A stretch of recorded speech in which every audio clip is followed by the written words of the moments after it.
It's a night on the town, it's a night on the town, it's the journey of a lifetime, chapter 4, a night on the town.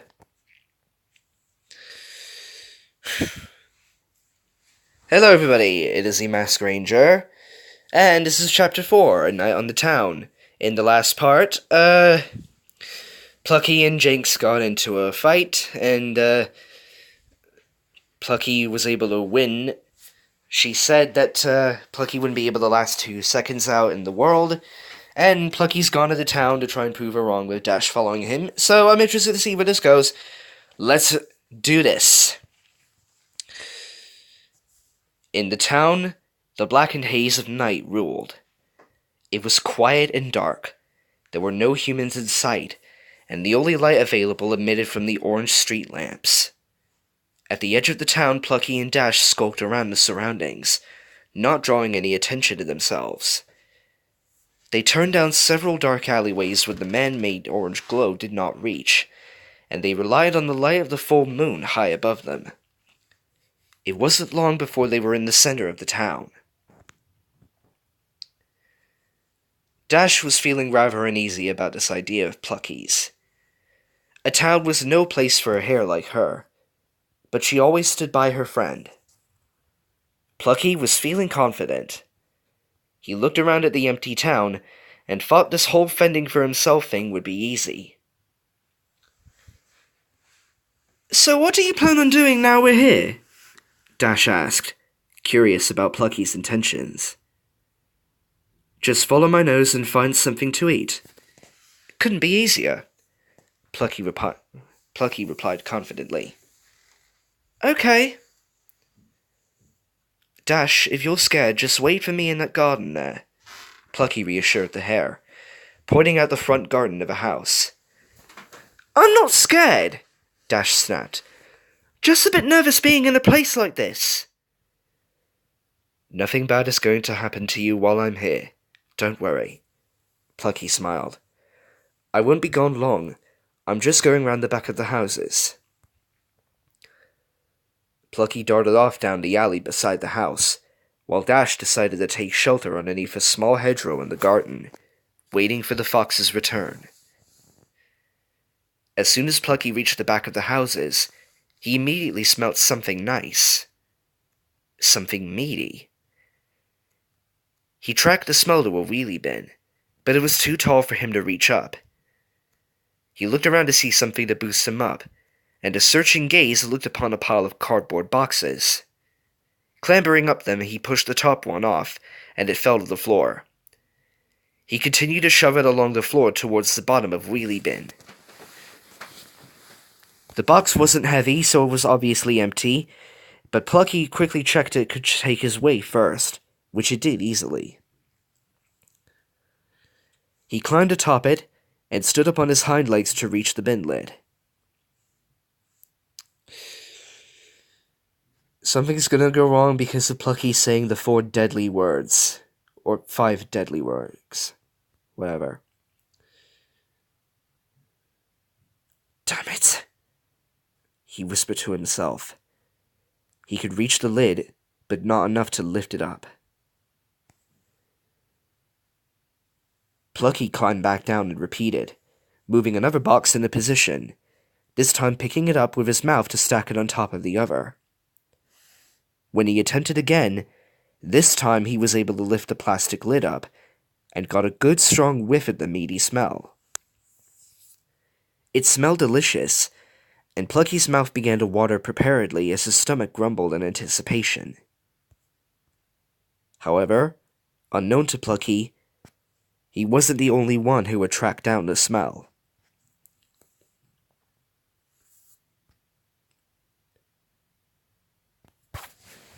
"You'll fall in if you climb any further," a familiar voice called out, startling Plucky, who pulled his head out in surprise, only to then have the lid fall shut on his paw. "Ow!" he cried out, removing his paw, and then looked at the creature that startled him, quickly recognizing the scarlet fur shining in the moonlight. It was Jinx. "What are you doing here?" Jinx asked. I'm fending for myself. Scavenging. What does it look like? Plucky responded coldly, still angry with her from earlier. Here, let me help. I don't need your help, Plucky interrupted. You're not going to get in there just by yourself. Plucky looked between her and the bin. All right, Queen of Survival, Plucky said sarcastically. What do you propose we do? You need to tip it over, Jinx explained. Climb on top of it and rock it side to side. Then once it begins to topple, I'll drag it down. Plucky didn't say a word and proceeded with Jinx's instruction.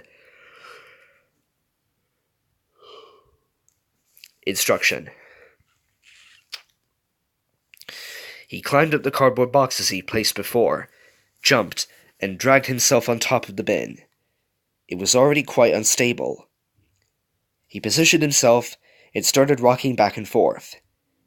It didn't take long for the bin to start rocking, and once it was tipping over far enough, Jinx jumped up and pushed the side.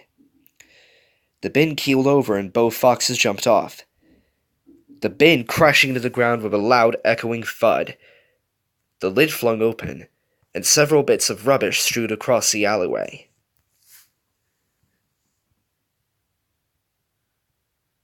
Okay, I guess you really do know your stuff, Plucky praised his companion, but was confused when she'd ran and hid herself away amongst some overgrown shrubbery the other side of the alley. A wheelie bin like that usually belongs to someone, like a human. What are you doing? Plucky asked judgingly. Hiding. Some human could have heard that, Jinx explained, only to witness Plucky shake his head and walk over to the toppled bin. What? You're not scared of humans? No. I'm not going to live in fear of man. Or beast. Why should I? Plucky said proudly. I think that's the same thing that Bold said long ago. Like father, like son, huh? Jinx admired the fox's bravery and joined him by the bin. Plucky walked in following the meaty smell, and then dragged out almost a whole roast chicken. Woo! Chicken! Nice! Jinx exclaimed. That does not look like a chicken. Where's all the feathers? Humans cook their food, Plucky, Jinx said, then taking a bite from the chicken. Cook? Yeah, they heat it up with fire and stuff. Come on, eat. It's really nice. Jinx persuaded Plucky, who was looking unsure at the plucked and headless chicken. That's weird, Plucky said, and then took a bite himself. Then immediately agreed after he swallowed. Okay, that is really good. He took another bite and swallowed again. What kind of human throws away a whole chicken, though? Humans tend to be quite wasteful. Jinx paused as she took another bite and swallowed. Some of them, anyway. All the better for us, though. Yes, very true, Plucky chuckled. The fox and the vixen continued to eat their foraged chicken, almost stripping it right to the bone before they moved on. It was approaching midnight, and despite having shared a whole chicken, the pair was still hungry and continued to scavenge around for food. They traveled throughout the town, checking and poking their heads around places where an appetizing aroma enticed their sense of smell. After some time, and round the back of some more houses, Jinx suddenly stopped in her tracks and sniffed. What is it? Plucky asked, then sniffing himself. I think... rabbit. A dead one, Jinx replied. Easy pickings, then, Plucky chuckled. The smell was strong. Abnormally strong. The pair began searching and sniffing the surroundings to find the dead rabbit. It didn't take long. "Found it!"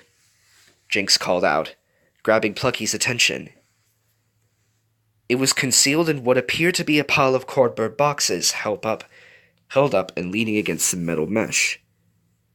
Jinx walked closer to it, as did Plucky. "Wait, this doesn't seem right," Plucky said suspiciously. He remembered seeing something like this before back in White Deer Park, when the humans captured him and took him to the other nature reserve. "Now who's the paranoid one?" Jinx joked, and walked on to retrieve the rabbit. "Jinx, wait!" Plucky followed, trying to stop her, but was cut off when a metal mesh fell, shutting them both inside the box. "What just happened?" Jinx looked back. Plucky turned around and tried to push open the metal mesh door. More than once he tried, but to no success. "We're trapped," Plucky sighed, then turning his head to give Jinx a harsh look. Jinx looked down, disheartened.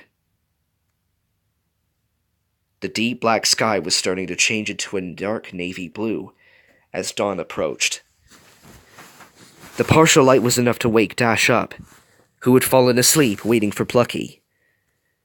She expected for him to be next to her, but when she looked up, there wasn't a soul in sight. "Plucky!" Dash cried out, with worry in her voice.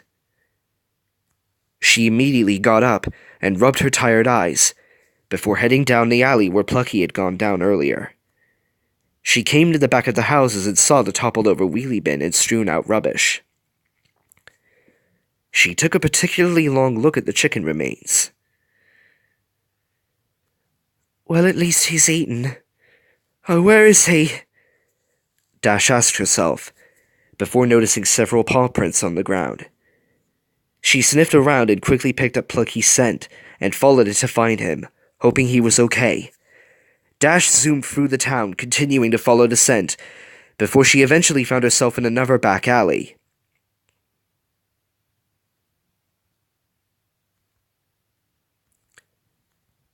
Plucky was lying down in the cage looking out into the distance with a sulk, hoping Dash would find him and help get them out. He hated being cooped up in the cage. No room to move, no freedom. At least this one was bigger than the last one he was in. Jinx, with nothing better to do, was asleep at the other end of the cage, her tail curled round her and her face buried into it. She felt like an idiot having fallen straight for the trap, even after Plucky had warned and tried to stop her. At least they weren't hungry anymore, having eaten a whole chicken and a rabbit during the night. The sun had just crested the horizon as the sky lit up with a slowly brightening clear blue, which highlighted the few white clouds with an orange flush. Plucky in his sulk was very near to falling asleep, having not slept at all last night. That was until a familiar hair, running into view, caught his attention. "Dash!" Plucky yelled out, grabbing the hare's attention, who stopped in her tracks and pricked her ears up to hear where Plucky's voice came from. It also woke Jinx up, who lifted her head and yawned. "Plucky!" Dash shouted back. "Over here!" Dash instantly ran over to her friend in need. What happened?" Dash questioned in shock, seeing her friend stuck in the metal mesh cage. "Oh, Queen of Survival here behind me walked right into a fox trap," Plucky explained, obviously annoyed at Jinx, who stayed silent and looked away in shame. "But how did you get in there?" Dash asked, confused. "I tried to stop her. Look, that's not the point. Just help us get out of here." "Okay." Dash looked down at anything that could unlock the door. There should be a catch or something keeping it closed, Plucky explained. Got it, Dash said, attempting to pull back the catch, but was interrupted when the back door of the house next to them unlocked and opened. Well, this is just splendid, isn't it? Dash, hide! Plucky whispered. The hare scampered off and hid under a bush the other side of the alley. A human stepped out from the door and another followed. The first one was larger than the other. Right, let's see what we got tonight, the one man said, while the other stopped taking a small stick from the top pocket of his shirt and lighting it with a flame. Shut up, Brexit. He put it to his mouth and after a moment puffed some smoke from his mouth. The one human that spoke walked over to the cage holding Plucky and Jinx, while Dash watched, powerless to do anything. He removed the cardboard covering the cage and cast it aside. Aha! Hey Matt, check this out! 2 foxes in 1 cage. That's double payment! The human called over to his smoking friend. Nice! Can finally get the new car I wanted. The smoking man sarcastically called back. Just chuck him in the truck with the rest of them.